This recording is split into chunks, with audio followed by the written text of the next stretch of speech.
Boa tarde a todos. Então, atendendo ao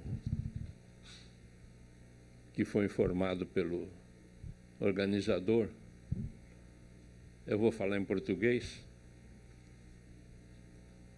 mas eu vou tentar mudar no meio do caminho para uma outra língua. É uma língua interessante porque ela é bem entendida tanto no Brasil quanto nos países vizinhos, né? O chamado portunhol, tá certo? Aí já ajuda, porque sempre ficam os termos mais próximos daqueles que a gente normalmente fala. Bom, a primeira coisa é que eu estou muito surpreso de ver o número de pessoas participando desse taller. O último foi virtual, então o penúltimo, o anterior, não me lembro onde é que foi, mas esse eu não participei. Então a população aumentou bastante. Então eu estou contente por duas razões. Primeiro, que tem uma porção de gente que eu conheço que eu não via há muitos anos. Tem gente aqui com quem eu não encontrava há mais de 10 anos e que eu encontrei agora, que fiquei muito feliz. Mas também estou muito feliz de ver uma porção de gente que eu não conheço. Tá certo? Isso significa que a área está atraindo os jovens, tá certo? Que os jovens estão vindo para a área de ciências planetárias e isso é muito promissor, porque isso significa que a área vai poder continuar crescendo, tá certo? E a gente vai poder continuar tendo nos países da América do Sul, tá certo? Uma contribuição importante para o estudo das ciências planetárias. Bom, eu vou falar sobre evolução. Eu vou falar sobre o problema de evolução de maré. Eu acho que já nos talheres anteriores eu já tive a ocasião de apresentar alguns resultados sobre teorias de marés, na época que nós estávamos ainda começando a trabalhar. A teoria de maré é uma coisa que justamente corresponde a algo com quem eu estava conversando agora há pouco com o Rodney, e de inesperado. A gente acha que vai entrar num assunto, trabalhar 2, 3 anos, fazer o que tem que fazer e poder fazer outras coisas interessantes, e eu já estou amarrado nisso há mais de 10. Tá certo? Então, o que eu vou fazer aqui hoje, eu não vou falar sobre a teoria das marés, porque ela é muito envolvente, necessitaria, digamos, de muito mais tempo do que meia hora, né? E um outro tipo de espírito que a gente não tem em colóquios, né? Então, eu vou falar só sobre resultados. Então, eu vou começar rapidamente.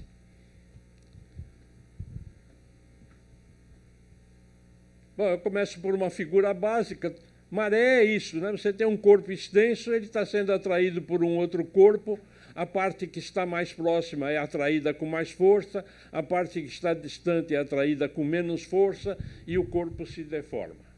Essa deformação é o que nós chamamos de maré, e ela não é um problema de planetas, ela acontece em todo o âmbito dos objetos do universo, né? Tem maré nas galáxias, tem maré nos planetas, tem maré em tudo, né? Toda vez que você tem um objeto extenso com forças agindo sobre ele, há um efeito de maré que se produz. Nós estamos interessados nos problemas de marés no sistema solar e hoje, em particular, na questão dos exoplanetas e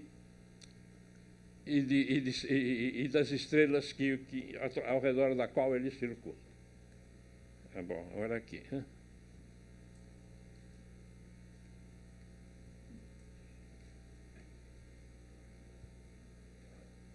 Bom, a brincadeira começou mais ou menos em 2012, tá? O Adrian colocou uma data um pouquinho maior, porque eu com o Adrian, nós trabalhamos uma primeira vez em teoria de maré em 2008, 2007 e 2008, mas o nosso movimento naquela preocupação era entender o que existia, né? O que nós fizemos foi estudar a teoria de Darwin, e reescrever a teoria de Darwin de uma maneira fácil de ser aplicada por um grande número de pessoas.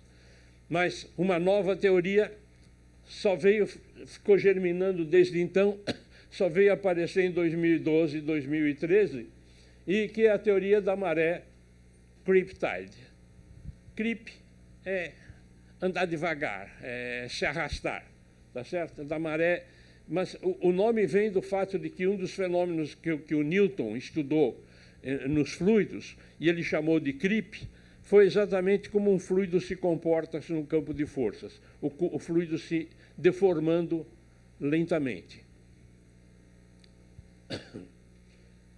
A ideia foi, se então a gente pode deformar isso com um fluido, a gente conhece as leis da física, eu não vou falar aqui, justamente eu falei que se fosse fazer a teoria, o caminho seria outro, mas a gente tem que pegar a hidrodinâmica, tá certo? A equação de Stokes, a equação de Navier-Stokes, de fato a equação de Stokes, porque a gente não considera os termos de inércia, e procura soluções da equação de Navier-Stokes e acha soluções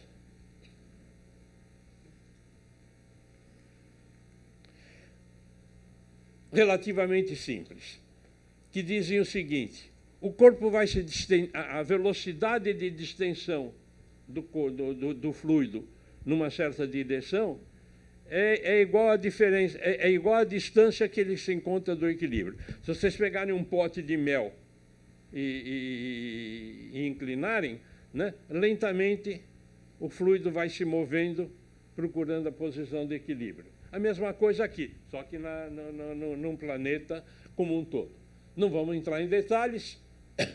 Isso se escreve sobre a forma de uma equação diferencial aparentemente muito simples, é uma equação diferencial de primeira ordem, né? A gente sabe resolver analiticamente essa equação, e aqui está dizendo o seguinte, que se a solução de equilíbrio é uma solução ρ, a solução real da maré é uma superfície zeta, ela vai tender para a superfície de equilíbrio com uma velocidade que é proporcional à distância entre as duas. Agora, detalhe, né, no pote de mel eu paro e fico. Né? No nosso caso dos planetas, não, eles continuam se movendo o tempo todo. Então, a gente vai procurar uma solução de equilíbrio dinâmico para isso. Bom, então, receita de aplicação do método, né? Sem entrar nos detalhes das equações. Primeiro tem que integrar as equações diferenciais.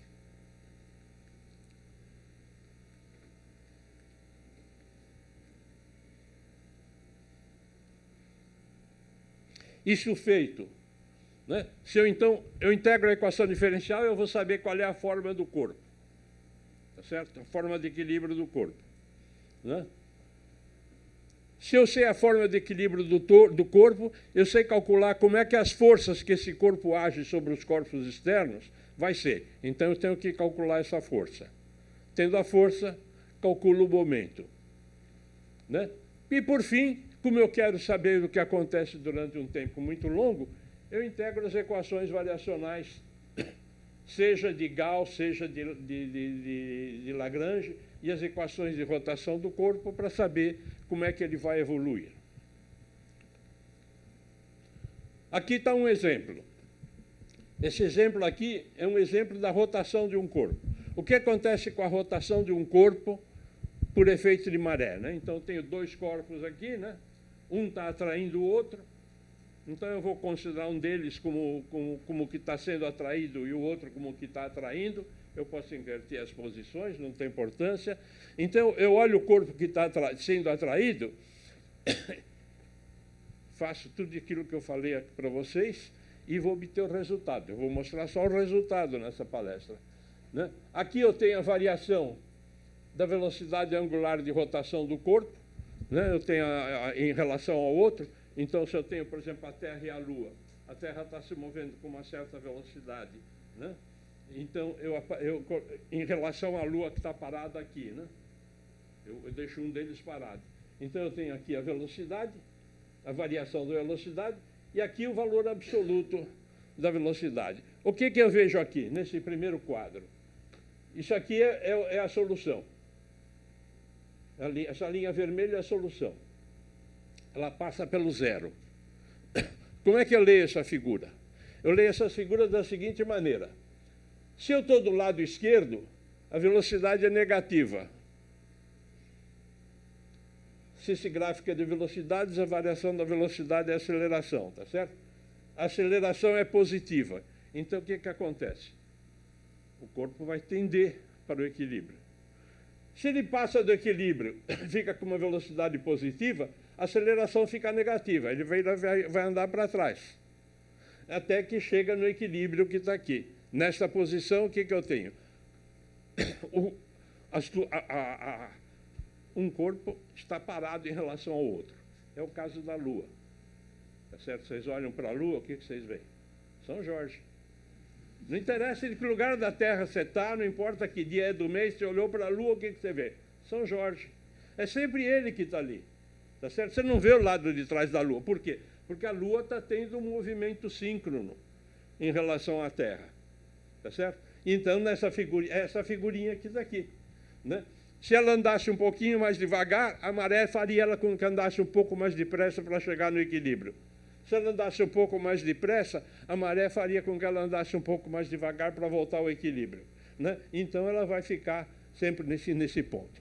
Bom, está escrito aqui, E igual a zero. Isso é verdade se esse corpo que eu estou supondo ao redor do outro tem uma órbita circular. Se a órbita dele for elíptica, vamos para a última figura. Olha onde é que está o equilíbrio. O equilíbrio vai estar bem à direita do sincronismo. Se eu tenho, por exemplo, um caso de um corpo que tem uma órbita bem elíptica, né? Supõe que a Lua tivesse uma órbita bem elíptica, então onde é que seria o equilíbrio? O equilíbrio seria um pouco mais rápido do que o síncrono. O movimento seria supersíncrono. E isso é o que a gente consegue observar em vários corpos do sistema solar, né? A gente consegue encontrar esse tipo de coisa. Em particular, isto aqui é muito bem verificado no caso de estrelas duplas. No caso de estrelas duplas, quando a gente pega que consegue medir a rotação das estrelas e os dados todos da órbita, vê que aquelas que têm órbita elíptica têm tendência a rodar um pouco mais depressa do que a velocidade orbital do par. Bom, isso é só para dar um exemplo do que a gente faz, tá certo? Vamos agora ao que interessa. Um dos problemas que a gente tem com maré, é que são fenômenos de variação extremamente lenta. É difícil a gente ver a maré em ação, né? São fenômenos de extremamente... Então, como é que nós vamos saber? Porque, veja, nós fazemos ciência. Quando eu tenho um resultado desses, se presume que eu vou poder observá-lo. E a observação é quem comanda. Se o que eu observar for diferente, o que eu fiz está errado. Tá? Então, isso é muito difícil no caso de maré, porque é um fenômeno extremamente lento e é muito raro a gente poder ver realmente a maré em ação. Existem talvez 2 ou 3 casos atuais, por exemplo, que existe um caso de um dos exoplanetas, eu não lembro o nome dele aqui agora, que a gente consegue ver, medir, você mede o tempo da órbita do planeta, e você percebe que esse tempo da órbita do planeta está diminuindo. O que significa? Significa que essa órbita está lentamente espiralando para dentro. Esse planeta está caindo por efeito da maré. São 2 estrelas, são só 2 sistemas de exoplanetas em que a gente consegue medir isso. Tudo mais, a gente faz a conta de coisas que vão acontecer em 1 milhão de anos, em 1 bilhão de anos. Então, a gente não tem como fazer observações. Então, a gente procura referências indiretas. Por exemplo, né? Veja, essa estrela, Corot 15b. A companheira dela é uma companheira bem parruda. É importante porque é bom que ela seja bem parruda, porque a maré é proporcional às massas que estão ali se confrontando. Então, se o companheiro do planeta tem 60 vezes a massa de Júpiter, quer dizer, ele é uma anã marrom, ele não é rigorosamente falando um planeta, mas para nós é bom, porque ele tem a massa grande. A gente consegue medir o período orbital. E a gente consegue medir a rotação da estrela, vejam. Tá certo? Está batendo. Bom, a teoria está funcionando. Pega uma outra aqui, ó. Essa aqui já tem... o problema é que, principalmente, a medida da rotação da estrela é uma medida extremamente difícil de se fazer. Tá certo? No caso que a gente tem observações fotométricas de acompanhamento com o diâmetro do satélite, supondo que a estrela sempre tem umas manchinhas, a gente consegue, olhando as variações da curva de luz, deduzir qual é a rotação da estrela. Mas essa Kelt aqui nunca foi observada dessa maneira. Essa Kelt só foi observada de terra a partir de telescópios fazendo espectroscopia. Então, o erro na rotação da estrela é muito grande. Mas, vejam, a rotação da estrela é um pouco... bom, tem um outro problema ainda, que essa estrela Kelt, como eu observo da Terra, eu não sei onde é que está o plano de rotação. Então, tem um seno da inclinação aqui para chatear. Mas, de qualquer maneira, a gente tem uma boa coerência entre as duas velocidades. Vamos pegar um outro caso, na estrela Corot 3. As estrelas Corot, como elas foram as primeiras estrelas a serem observadas do espaço com um telescópio espacial feito para isso, tá certo? As observações são poucas, mas as observações são de excelente qualidade, né? Então, a gente consegue ter todos os dados para poder modelar e, por exemplo, determinar qual é a idade da estrela. A gente conhece bem a massa da estrela, a gente conhece bem a massa do planeta, o período do planeta, a excentricidade da órbita. Então, a gente pode modelizar um pouco e ver o que se espera desse sistema. Então, veja, aqui é o tempo, e aqui é o período do sistema. Então, o que vocês veem aqui? Bom, cada curva dessas é uma solução. Mas nessas soluções, vejam, pegar a mais à direita delas. A rotação da estrela está aumentando aqui. A rotação do planeta está... o período orbital do planeta está aqui e vem a uma tendência dos dois a se alinharem, né? Se eu mudar os parâmetros do sistema, mudar a elasticidade, mudar a viscosidade da estrela, então eu vou ter isso acontecendo mais depressa ou vou ter isso acontecendo mais lentamente. Aqui estão os valores observados, né? Aqui é a parte inicial, quando a estrela é gerada com uma velocidade de rotação muito grande. Então, vejam, aqui é a idade que a gente presume. Então, a gente vê que realmente os valores mais adequados para os coeficientes ligados à elasticidade da estrela são esses que correspondem a essas soluções que estão aqui, tá certo? Não é este, por exemplo, que seria uma solução, né, que para o sistema estar aqui agora, ele precisaria ser muito mais velho do que ele é. Então, são coisas assim que a gente procura, né, para poder... Eu vou pular este. E aqui é um complicador. O complicador é o seguinte.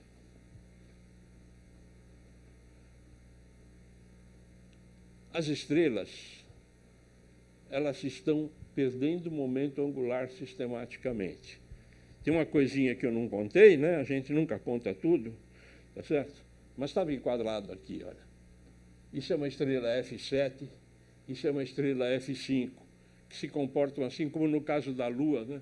Tendência à sincronização. Mas acontece que as estrelas são mal comportadas. As estrelas, né? Aliás, vocês viram, né? Essa semana o Sol deu um espirro que andou criando uma série de problemas aí nas telecomunicações, né? E sempre a gente lê no jornal que a possibilidade de acontecer um espirro ainda maior e provocar problemas sérios nos satélites. Quer dizer, as estrelas do tipo solar, elas estão o tempo todo jogando matéria no espaço. Ora, aquele átomozinho que está indo embora aqui, de onde é que ele veio? Ele estava aqui rodando, né, dentro da estrela. Quer dizer, ele tinha um certo momento angular. Quando ele é espirrado para fora, ele leva o momento angular com ele. Então, a estrela vai diminuindo a sua velocidade de rotação à medida que ela envelhece, porque ela está o tempo todo jogando material para fora, e esse material está carregando momento angular. Existe um vazamento de momento angular provocado pela atividade da estrela. Pensem o seguinte, o Sol, quando se formou, devia ter um período de rotação de, não sei, 1 dia, 2 dias, né? Na contração da nuvem e formação da estrela, a rotação se torna muito rápida, né? O fenômeno da bailarina lá, quando o corpo encolhe para dimensões, quando a nuvem encolhe para dimensões estelares, ela tem uma velocidade de rotação incrível, né? E não vamos entrar nesses detalhes, porque entra uma porção de coisas aí para atrapalhar, né? Mas quando a estrela se forma, quando ela, digamos, passou a fase da formação, ela, em geral, tem um período de rotação que é da ordem de 1, 2 dias. Qual é o período de rotação do Sol hoje? 28 dias. Onde é que foi parar o momento angular do Sol? O momento angular do Sol simplesmente foi jogado para fora nos 5 bilhões de anos de existência do Sol. O vento solar está o tempo todo carregando o material do Sol para fora. Existe uma variação de massa também, essa variação de massa tem influência, mas não é importante. O que é importante é a variação do momento angular. E isso, se a gente vai estudar a evolução dos exoplanetas, a gente tem que levar em conta, né? Isso aqui é a estrela Coroa 3, é um paradigma, né? Se eu considerar a estrela... Espera aí.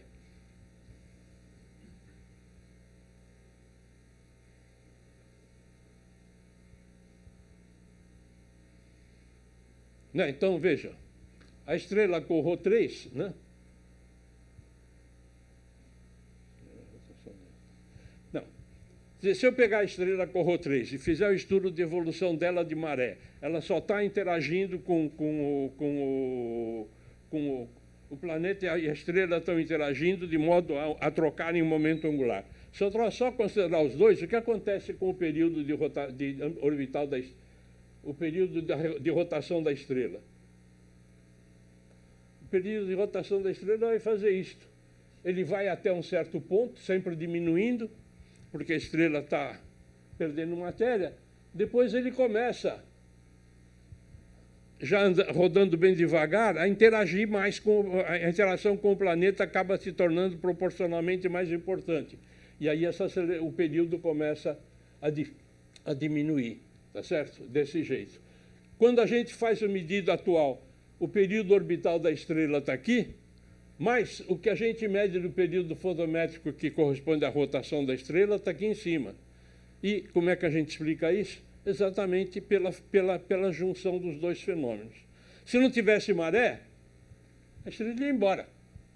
Tá certo? O período de rotação ia continuar diminuindo. Mas chega num ponto que o que a estrela joga para fora, ela recupera do companheiro.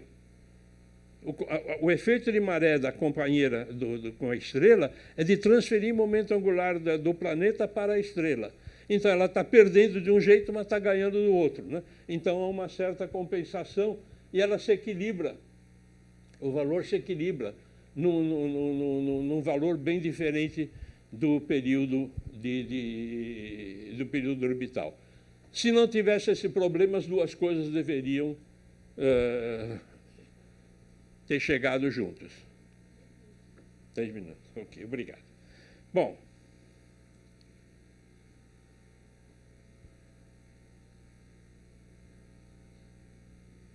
espera, 3 minutos? Não, tudo bem. Então, eu não comecei às 14h30? Não? 14h20? Então, desculpe, eu errei na conta. Bom, então, uma das coisas que nós fazemos, né? Aqui está, por exemplo, agora, pegamos a população de planetas observados pelo Kepler, né? Pegamos a posição de planetas observadas pelo Kepler. Veja, neste gráfico aqui é o período de rotação, tá certo? Da estrela. Na parte de baixo é o período orbital do planeta ao redor da estrela. O que tem de bom esse gráfico? As duas quantidades são medidas. O Kepler é um planeta que está no espaço, fazendo fotometria dos exoplanetas, e eu consigo medir as duas coisas. Tá? Então, isso aqui são coisas medidas. Veja, esse gráfico não tem nada de uniforme, né? Há uma aglomeração aqui em cima, tem aglomeração grande de objetos aqui. O que a gente vai tentar fazer com maré é tentar descobrir por que dessa figura. E agora eu vou passar rápido, porque são muitas coisas, muitas figuras, né? E o tempo está indo. Veja, a evolução normal de uma estrela, né? De um planeta, de um sistema planetário, eu vou pegar um exemplo qualquer aqui, é esse. No início, a estrela está perdendo rotação rapidamente. No início, a estrela está perdendo rotação rapidamente. Então, o período de rotação da estrela vai aumentando bastante, né? Ele começa lá 0, etc., 10, 20, vai aumentando. Quando chega num determinado ponto, desculpe, quando chega num determinado ponto, o efeito da maré começa a ficar maior que o efeito da perda de momento angular pela injeção de matéria, e essa curva aqui faz isso. Né? Então, o que a gente vê, né, é que o efeito da maré, tomado ao mesmo tempo que o efeito Então, eu estou considerando o momento angular da estrela. Eu estou perdendo o momento angular porque o vento estelar está jogando material para fora, mas essa estrela tem um planeta em volta e o efeito de maré entre a estrela e o planeta está pegando o momento angular da órbita do planeta e transferindo para a rotação da estrela. Né? Então, no início, só a rotação comanda, só a atividade comanda, depois de um certo tempo a maré começa a comandar. E quando a gente olha, e aqui mais ou menos eu vou terminar a sessão, né? Se vocês olharem aqui, tem um acúmulo de grandes planetas, né? O tamanho da bolinha aqui corresponde ao tamanho do planeta. Vocês vejam que tem um acúmulo de Júpiteres quentes exatamente nesta posição. Quer dizer, então isso digamos, é uma evidência indireta, ela não é muito forte, mas ela é uma evidência indireta de que são esses os dois processos que estão ocorrendo e que têm importância na evolução do sistema planetário. Da mesma maneira, a gente consegue entender por que tem este vazio. Tá certo? A gente consegue entender por que tem esse vazio. E por que os planetas pequenos não seguem o mesmo tipo de coisa. Mas isso eu precisaria ter mais meia hora para entrar nos detalhes, né? E eu não tenho essa meia hora. Então, isso é um exemplo de como os efeitos de maré afetam a evolução da rotação da estrela, né? E como eu posso ver esses efeitos num gráfico de coisas que são medidas. Isso é uma coisa extremamente importante, porque muitas coisas que a gente joga, às vezes, nessas comparações, são parâmetros físicos que são inferidos por vias extremamente indiretas, né? E são, de certo modo, não são robustos, eles têm uma certa fragilidade, né? A vantagem desta figura, né, é que ela considera duas quantidades que são muito bem medidas, né? Quer dizer, quando você vê pega a estrela, está sendo medida fotometricamente. Você está medindo a luminosidade dela. Então, cada vez que tem um bipzinho para baixo, é um eclipse. Então, o tempo entre dois eclipses vai me dar o período orbital do sistema, né? Cada vez que ela passa na frente, vai dar uma queda na luz recebida. Ao mesmo tempo, como a estrela não é perfeita, ela possui manchas, ela possui variações, ela possui irregularidades no brilho superficial. O estudo completo da curva de luz me permite saber como é que a estrela está rodando, né? Então, neste gráfico, a virtude deste gráfico, de tentar trabalhar com este gráfico, embora não seja tão evidente uma coisa que salta aos olhos, é quem está trabalhando com duas quantidades efetivamente muito bem medidas. Bom, o resto eu deixo para responder nas perguntas.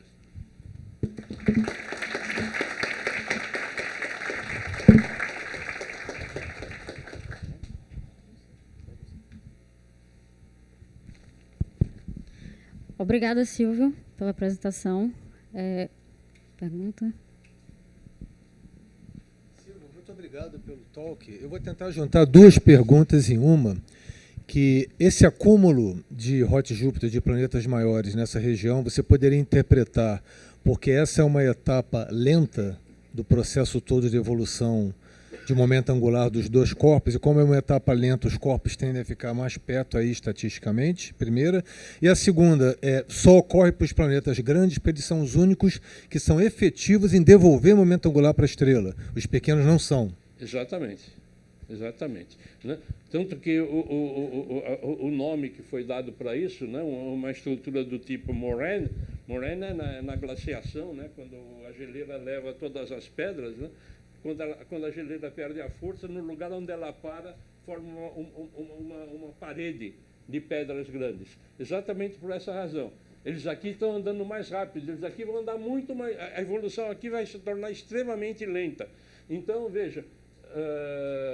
eu venho até aqui em 6 bilhões de anos, mas para ir para lá eu vou levar mais 1 ou 2 bilhões de anos para poder fazer esse percurso. E quando eu chego aqui, eu rapidamente vou para lá outra vez. Então, é exatamente esse tipo de coisa. Os pequenos, o efeito de maré sobre eles é muito menor.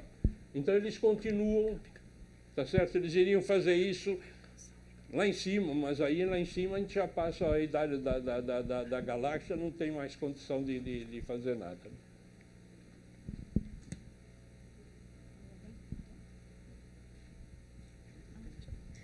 Mais alguém tem pergunta?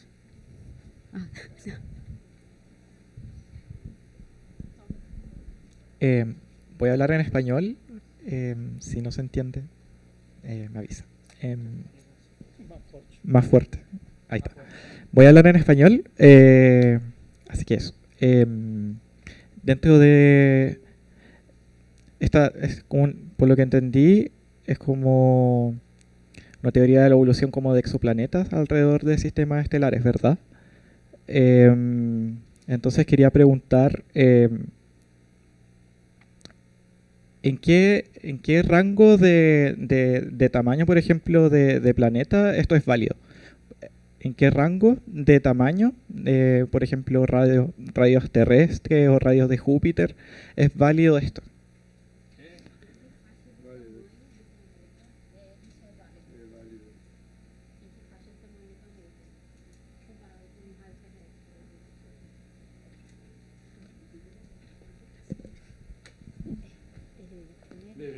Eu fui um pouco rápido, mas eu podia ter mostrado aqui, né? Você veja, o tamanho das bolinhas aqui corresponde ao tamanho do corpo que a gente está considerando. Né? As bolas maiores são 10 vezes o raio da Terra. Tá? São 10 vezes o raio terrestre. Quer dizer, a gente já está realmente em objetos que são tipo de Saturnos, ou Saturnos quentes ou Júpiteres quentes. Quer dizer, bem maiores. Enquanto que nesses pequenos, né, o raio aqui já é 2 vezes apenas o raio da Terra. Né? Esse já é um planeta bastante menor. E o efeito de maré, ele é proporcional, ele tem uma proporcionalidade com o raio. Né? Tudo quantas vezes quando você vai fazer um torque, né, se você tenta rodar de longe ou de pertinho, a relação entre o torque fica diferente. Né? O torque depende da distância. Né? Então, realmente é isso. Esses aqui são, esses que estão com as bolas grandes, são os Júpiteres quentes. Eles são planetas bem maiores, enquanto que os outros são planetas bem menores.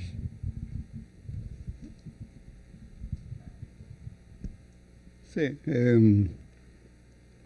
Vou perguntar em portunhol. Você finalmente não falou em portunhol. Eu sou surdo nas 2 línguas.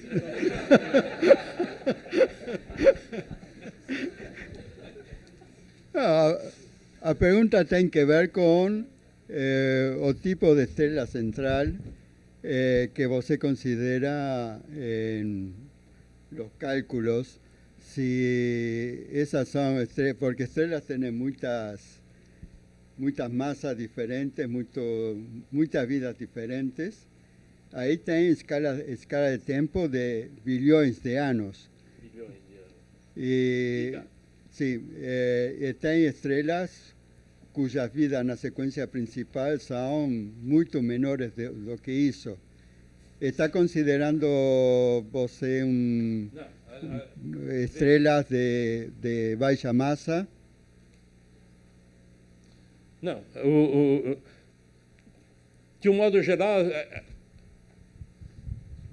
veja, as estrelas aqui verdes, olha, esta já começa a ser uma estrela um pouco... Isso aqui foi mais ou menos o seguinte, essas meio esverdeadas, né, ou começando a amarelar, estão mais ou menos estrelas de tipo solar.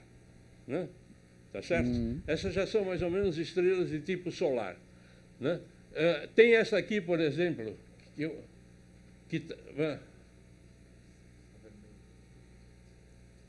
se eu pegar essas mais azuis, essas são estrelas de tipo F. E, nesse gráfico, as cores são os tipos espectrais das estrelas. Bom, então a gente está tranquilo porque está sempre com coisas da ordem de 10 giga-anos. Né? O tempo de vida de uma estrela nessa faixa não é muito diferente disso. Tá? Um pouco mais, talvez. Tá? A gente precisa cortar as duas. Tem problemas mais sérios aqui, se entrar na questão de detalhes técnicos, né? Porque não é só a questão da vida da estrela. O raio da estrela não permanece constante durante a evolução.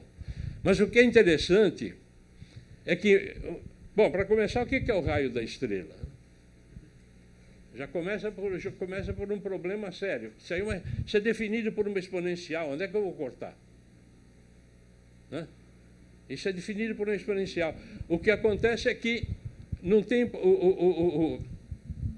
Não acaba tendo muita importância qual é o raio da estrela, mas a relação do raio com outras quantidades, no caso o número de Love, que no caso o pessoal que trabalha com estrelas duplas chama de parâmetro absidal, que os modelos de estrelas dão, e isso dividido pelo quadrado de raio é uma constante perfeita durante toda a evolução da estrela.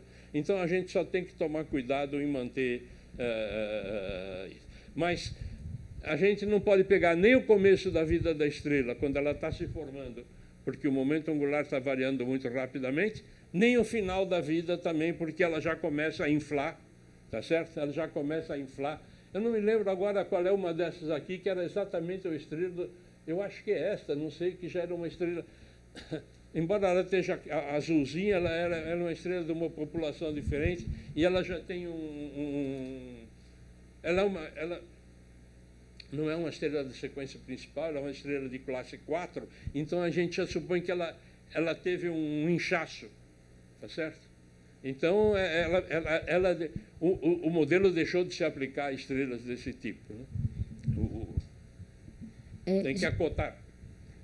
Então, por questão de horário, eu vou só mais uma pergunta agora, que vai ser a do Gonzalo, e eu acredito que depois o professor Silvio pode responder Tá bom. a quem mais tiver dúvida. O Gonzalo vai perguntar por último.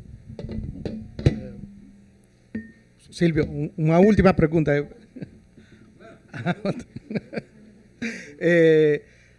Supongo que a Crypt Theory también se aplica al caso de los asteroides binarios. ¿No? Entonces no hay pregunta. Não. O clipe newtoniano é uma característica de fluidos. Bueno, no, a ver, cuando pienso en asteroides binarios, pienso en asteroides aglomerados que tienen un comportamiento... Tá. La pregunta iba porque hay una situación en la cual recientemente un sistema se sacó del equilibrio, o sea, estaba en tidal lock, que es el caso de Dimorphos Didymos, y por el impacto se sacó del equilibrio y lo que se ha visto es que ha ido evolucionando desde la situación fuera del equilibrio a intentar retornar al equilibrio. Entonces, quizás esta teoría se podría poner en práctica, digamos, o ver este caso de cómo se ajusta esa... es una escala de tiempo mucho más corta que esto que estamos hablando. Sim, eu não sei até que ponto a gente pode assumir que o caso de um asteroide que seja um aglomerado, né, de Robert Pyle, tá certo? Se comporte de maneira a seguir leis da hidrodinâmica. Não sei. Por isso que eu falei não, que em geral os asteroides, as forças de coesão interna, né, são extremamente importantes, né, não deixem de se comportar de maneira fluida. Bom, mais uma vez, obrigada, professor Silvio. Né?